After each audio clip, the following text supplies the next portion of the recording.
Meu amigo, minha amiga, seja novamente muito bem-vindo, bem-vinda ao nosso canal Humanizando. Hoje, no episódio 24, dividimos o programa em dois blocos, como de costume. No primeiro bloco, falaremos sobre 3 matérias envolvendo o mundo do RH na última semana. E no segundo bloco, falaremos sobre um tema importante, o Lifelong Learning, ou seja, o aprendizado da vida toda. Você sabia que hoje é uma necessidade, uma sobrevivência estratégica às empresas e os seus colaboradores colocarem em prática o aprendizado para a vida toda? Confira isso e muitas outras coisas no vídeo de hoje. E a primeira matéria de hoje está disponível no site da revista Exame e diz: LinkedIn revela 65% dos executivos só contratam quem domina a inteligência artificial. Veja as habilidades em alta. Essa matéria foi escrita pela própria redação da revista Exame e foi publicada no dia 31 de maio de 2025. Essa matéria comenta sobre o relatório anual das tendências do mundo corporativo emitido pela LinkedIn e pela Microsoft no ano de 2024. E indica que 2 a cada 3 executivos não contratariam colaboradores que não possuíssem habilidades em inteligência artificial. E a matéria traz uma luz no meio da escuridão, falando como você pode se preparar para poder cair nesse grupo dos 66% que possui habilidade em inteligência artificial. A matéria indica que os especialistas trazem uma recomendação de 2 habilidades envolvendo a inteligência artificial que devem ser desenvolvidas para aumentar a empregabilidade. A primeira delas envolve a engenharia de prompts, que se trata da prática de criar buscas eficazes e bem estruturadas para obter os melhores resultados de ferramentas de inteligência artificial generativa, como indica a própria matéria. Essa habilidade serve para analisar um grande volume de dados, também permitindo identificar tendências. A engenharia de prompts, ela ajuda demais a você navegar nesse monte de dados que existe hoje disponíveis e conseguir obter as informações que são necessárias para desenvolver as atividades no mundo corporativo. A segunda habilidade envolve o aprendizado de máquina, que se trata do ramo da inteligência artificial que ensina computadores a analisar conjuntos de dados e identificar padrões. Esse aprendizado de máquina permite que as máquinas simulem atitudes e até mesmo comportamentos humanos. Com esse aprendizado é possível automatizar processos e, consequentemente, eleva a eficiência operacional. Ou seja, a matéria apresenta uma nova tendência do mundo corporativo, que é exatamente enxergar a inteligência artificial como uma forte aliada que pode automatizar rotinas, melhorar processos e, consequentemente, aumentar a própria eficiência. E os profissionais que saem à frente, já conseguem liderar essa nova tecnologia, eles de fato vão ter uma maior empregabilidade e vão, consequentemente, ter melhores empregos. E a segunda matéria de hoje está disponível no site da Isto é Dinheiro e diz: cada vez mais jovens japoneses aderem à demissão silenciosa. Essa matéria foi escrita pelo canal de mídia alemão DW e foi publicada no dia 26 de maio de 2025. Essa matéria apresenta um novo comportamento dos japoneses no mundo corporativo, indicando que eles desaceleraram aquele ritmo de produção, aquele ritmo de trabalho frenético que os japoneses são famosos por terem. Indicou que esse mecanismo de freio que os japoneses estão praticando no mundo corporativo se chama abandono silencioso ou quiet quitting. E na verdade esse abandono silencioso, ele nada mais é do que os trabalhadores japoneses praticarem estritamente aquilo que os seus contratos de trabalho determinam. E indica que, na verdade, os trabalhadores japoneses não mais buscam promoções ou até mesmo melhores salários, caso percebam que isso vai custar mais horas, mais tempo de dedicação, caso isso vá influenciar a sua própria vida pessoal. E uma pesquisa feita com 3.000 trabalhadores japoneses pelo Laboratório de Pesquisas em Carreiras de Minave indicou que 45% dos trabalhadores manifestaram que estão fazendo apenas o mínimo possível e que há uma forte tendência dos trabalhadores mais jovens, com pouco mais de 20 anos, apresentarem um percentual maior de adesão ao movimento Quiet Quitting. E a matéria destaca que o maior conflito que os japoneses estão tendo é exatamente conseguir separar a vida pessoal da vida profissional, porque os japoneses, eles cresceram acostumados a verem os seus pais literalmente se matando de tanto trabalhar. Existe um fenômeno no Japão chamado karoshi, que é exatamente quando a pessoa morre de excesso de trabalho. E que esse ritmo mais desacelerado que os novos trabalhadores japoneses estão aderindo, estão melhorando os níveis de saúde mental, de condições de vida, qualidade de vida, e já apresentam uma queda substancial, inclusive nos níveis de japoneses que retiram a própria vida por conta de excesso de trabalho, alcançando o menor percentual desde que esse índice começou a ser medido. Como a gente já comentou em vídeos anteriores, a saúde mental ela é fundamental para que se garanta a sustentabilidade do próprio emprego e da própria empresa, porque a empresa precisa que a sua mão de obra continue plena, saudável, engajada, produzindo. E esse movimento do Quiet Quitting, ele começa a apresentar-se como uma tendência mundial de autopreservação dos próprios empregados. Ou seja, esse movimento é uma resposta a décadas de excesso e até mesmo de exploração exagerada da mão de obra, que acabou gerando, como no caso da própria matéria, problemas pessoais graves, fazendo até mesmo que os japoneses tirassem a própria vida por conta de um excesso de trabalho. E a terceira matéria de hoje está disponível no site da Forbes e diz: 3 hábitos que consomem sua energia e prejudicam o foco e a produtividade sem que você perceba. Essa matéria foi escrita por Mark Travers e foi disponibilizada no dia 28 de maio de 2025. Essa matéria começa indicando que o burnout tem um senso comum de que existem causas pré-definidas que causam burnout, como estresse, excesso de trabalho, assédios, longas jornadas, prazos curtos, dentre outras questões que envolvem realmente um excesso de pressão no mundo corporativo. Mas ela indica que, por outro lado, existem outras causas ocultas que acabam gerando o adoecimento mental e que acabam passando desapercebidas na vida da grande maioria das pessoas. A matéria fala sobre pequenos hábitos do dia a dia que funcionam no piloto automático. Indica que esses pequenos hábitos acabam consumindo silenciosamente a energia das pessoas e traz uma autorreflexão de que se as ações que as pessoas estão praticando de fato estão repondo as energias ou estão consumindo as energias. E a matéria indica que hábitos nocivos podem desencadear um ciclo de desconexão,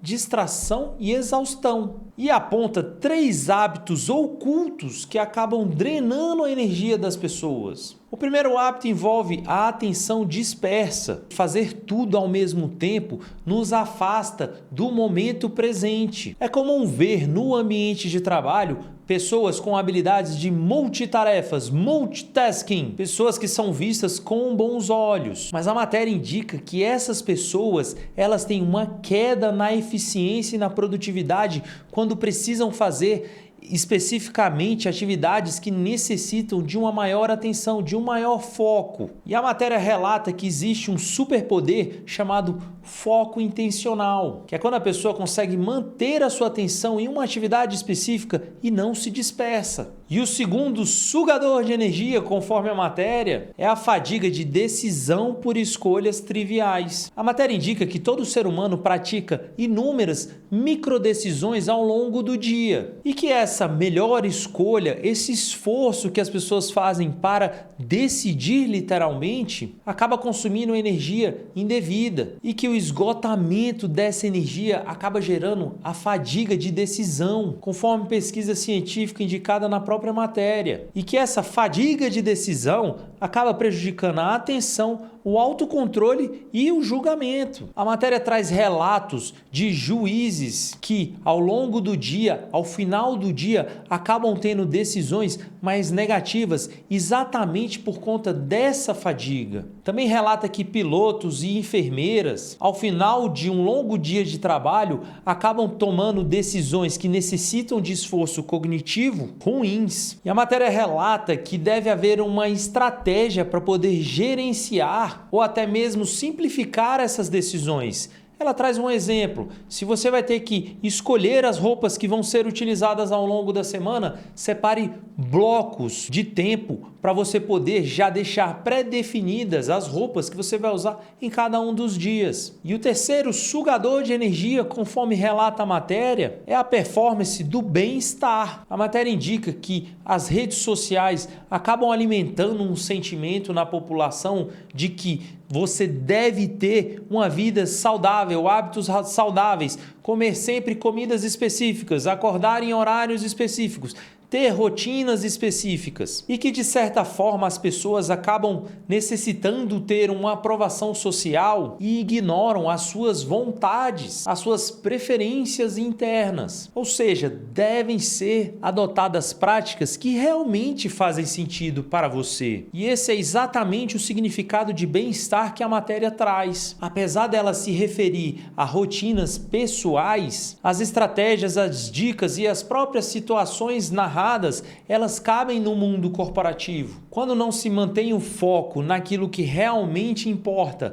quando não se tem um alinhamento cultural e o colaborador acaba tendo que se esforçar para praticar coisas que não fazem sentido para ele, de certa forma o cansaço mental, o estresse e a fadiga acabam alimentando um ciclo de desconexão, distração e exaustão, como indicado na matéria. Chegamos à segunda parte do vídeo de hoje e falaremos sobre o lifelong learning, ou seja, o aprendizado da vida toda. O lifelong learning é uma verdadeira sobrevivência estratégica e envolve buscar de forma intencional e permanente novos aprendizados. E como podemos adquirir conhecimento? Essa pergunta filosófica envolve muitos dilemas, mas eu particularmente gosto bastante da definição de Immanuel Kant, indicando que o conhecimento nada mais é do que a derivação da experiência mais a razão, conforme relatado em seu livro A Crítica da Razão Pura. Enquanto a experiência ela envolve um aprendizado empírico que inicia o processo de aprendizado, a razão acaba estruturando essa fase do aprendizado, enquanto a experiência envolve a absorção empírica de dados da natureza, a razão faz com que o seu cérebro organize esses dados de uma forma lógica, de uma forma intuitiva, gerando de fato o conhecimento, que vai ser a fonte do aprendizado. E Kant definiu que a mente humana é ativa na construção do conhecimento. O Fórum Econômico Mundial indicou que 50% da força de trabalho terá que se requalificar até 2027, ou seja, em 1 ano e meio, os trabalhadores deverão aprender novas habilidades, novas formas de fazer o que fazem. E isso necessariamente passa por uma fase de aprendizagem. Empresas que estão realmente investindo em aprendizado contínuo acabam tendo uma maior capacidade adaptativa, menos turnover e mais inovação. Trago um exemplo de sucesso envolvendo o lifelong learning. A própria Microsoft incorporou um conceito de mindset, mentalidade de crescimento, e a cultura da empresa passou a adotar essa mentalidade como um padrão e, consequentemente, os resultados da própria Microsoft alavancaram, mostrando que foi uma excelente estratégia que resultou no crescimento dos próprios resultados. A gente já falou isso várias vezes aqui no canal. Quando a empresa investe na sua mão de obra, ela acaba investindo no ativo mais valioso que tem dentro da empresa, que são os colaboradores, as pessoas, quem gera valor, quem gera riqueza, quem produz produtos e entrega bons serviços à comunidade como um todo, são as pessoas. Então esse recurso dedicado, destinado ao aprendizado, ao treinamento dos colaboradores, ele se reverte totalmente nos próprios resultados da empresa. Mas Alexandre, qual seria o papel do RH nesse processo de aprendizado contínuo? Posso citar, dentre outras questões, 3 responsabilidades diretas da área de recursos humanos. A primeira responsabilidade envolve uma coisa chamada trilhas de aprendizagem. Lembro que a gente já falou sobre planos de carreiras em um vídeo anterior. Quando você identifica as necessidades, quais as expectativas que a empresa tem sobre um colaborador, é possível você criar uma trilha de aprendizagem, de conhecimento, de cursos, para que aquele colaborador consiga alcançar o patamar esperado pela empresa ao longo de um determinado período. O segundo papel do RH no aprendizado contínuo envolve feedback e o próprio desenvolvimento pessoal. Deve haver uma via de mão dupla, enquanto a empresa cria a trilha de aprendizagem, disponibiliza o conhecimento para o colaborador, a empresa deve olhar por outro lado se aquele conhecimento está de fato sendo absorvido pelos colaboradores, fazendo avaliações periódicas ou até mesmo obtendo um feedback direto dos colaboradores. E o terceiro papel do RH, importante para que de fato seja implementada uma cultura de aprendizado contínuo dentro das empresas, é desenvolver parcerias com escolas e implantar ferramentas de educação corporativa. Mas Alexandre, e o que fazer na prática para poder implantar essa cultura dentro de alguma empresa? Posso indicar 5 passos fáceis para implantar essa nova cultura. O primeiro passo envolve analisar tendências, enxergar o mercado, enxergar o mundo acadêmico, enxergar pesquisas científicas, relatórios de consultorias, discussões em níveis regionais e até mesmo mundial, para tentar entender o que deve ser ensinado aos colaboradores para que se mantenham atualizados. O segundo passo envolve definir as competências necessárias, lembrando que cada papel,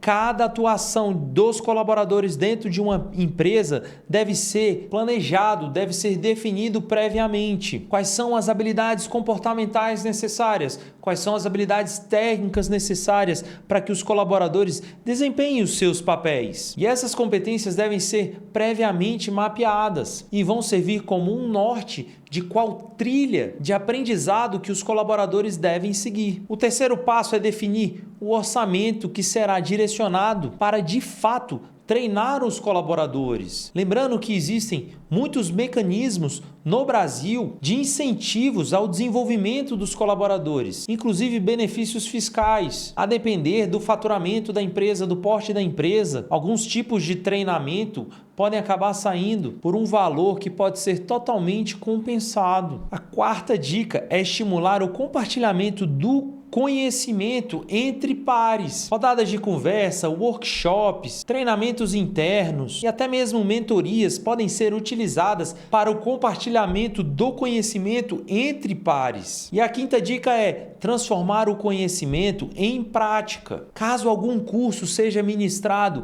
caso algum colaborador faça alguma formação específica, que a empresa tenha uma política interna de que, de certa forma, aquele colaborador vai aplicar as novas técnicas, o novo conhecimento no seu cotidiano e, de fato, adquirindo conhecimento da forma que Kant já dizia, experiência empírica e razão se unindo. Eu, Alexandre, eu sou adepto de que nós devemos estudar praticamente até o resto da nossa vida e todos os dias a gente, de uma forma ou de outra, acaba aprendendo coisas novas e isso, no mundo corporativo, está se tornando cada vez mais necessário, cada vez mais urgente. constante, novas tecnologias, a própria inteligência artificial, elas estão tomando espaço, tomando lugar da mão de obra tradicional dentro do mundo corporativo. E as pessoas que não evoluírem, não se aprimorarem, vão acabar se tornando dispensáveis. E uma mão de obra dessa, incapaz de gerar efetivamente valor para a sua empresa, pode acabar sendo, de fato,